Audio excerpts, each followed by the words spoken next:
तो मुझे टूटू साहब एक बात बताइए, आप तो विंटेज कारों को कलेक्ट भी करते हैं, शौकीन हैं उनके।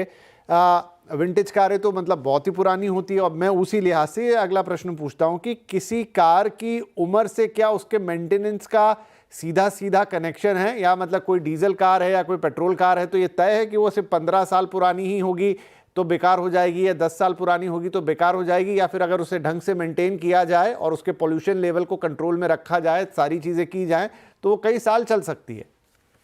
देखिए साहब, आप हमारा हिंदुस्तान का मशक मत देखिए, यूरोप को देखिए, अमेरिका को देखिए, और हर साल उनकी एमओटी होती है, गाड़ियों की टेस्टिंग होती है। 30 से 35 आइटम्स हैं गाड़ी के जो टेस्ट किए जाते हैं, which also include brakes and indicators and tyres and the other health of the car. वो सारी चीजें देख के फिर उनको सर्टिफिकेशन मिलती है, and that certification does not come from a government agency. Let me tell you, that is being given by an authorized dealer and it is a criminal offense के वो गलत आपको certification they, and he can be imprisoned on the basis of that. तो ऐसा नहीं है, और सिर्फ हिंदुस्तान के अंदर ही है जहां पर आपको घर में बैठे बैठे आरटीओ से आपको फिटनेस सर्टिफिकेट मिल जाते हैं। गाड़ी की तो फिटनेस आरटीओ को जाने की जरूरत भी नहीं पड़ती। तो हिंदुस्तान के अंदर ही ऐसी करप्शन है कि एवरीथिंग इज ह्यूमन सेंट्रिक, कि आपने जो सॉफ्टवेयर बनाया है उसके अंदर भी आपने एक ह्यूमन सेंट्रिक छोड़ दिया है, कि लास्ट में आके एक काउंटर के ऊपर आपने जरूर शक्ल दिखानी है किसी के साथ, आपको कुछ exchange of views and exchange of थोड़ी सी पॉकेट मनी हो जाए उनके साथ।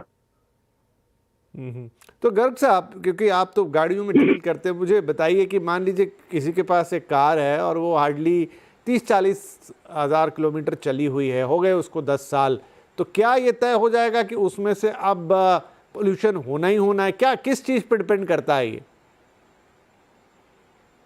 गाड़ी की हेल्थ पे डिपेंड करता है, या 40,000 किलोमीटर चली हो या 1 लाख किलोमीटर चली हो, इट डजंट मैटर।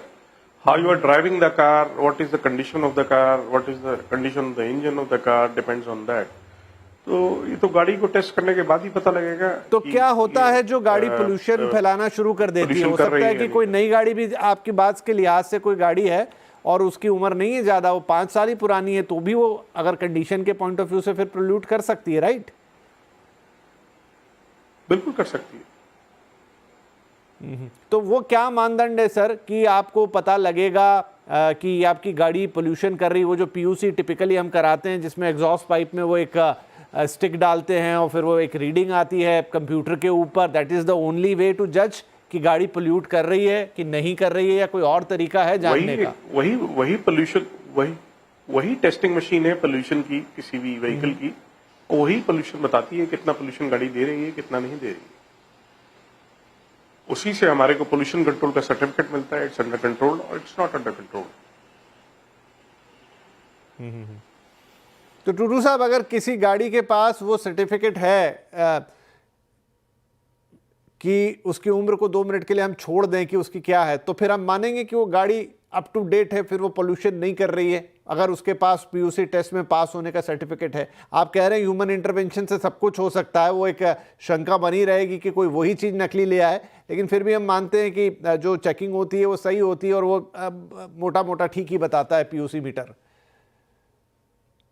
नहीं, देखिए, जो आपकी प्रॉपर टेस्टिंग हो रही है और जो आपकी टेस्टिंग फैसिलिटी की मशीनरी सर्टिफाइड है, तो I don't see any reason why it should be doubted, क्योंकि that is giving you the correct reading, और वो करेक्ट रीडिंग जो आपकी है जिसके अंदर आपको पोल्यूशन नहीं आ रही, तो that vehicle should be allowed to fly on any road on Indian condition.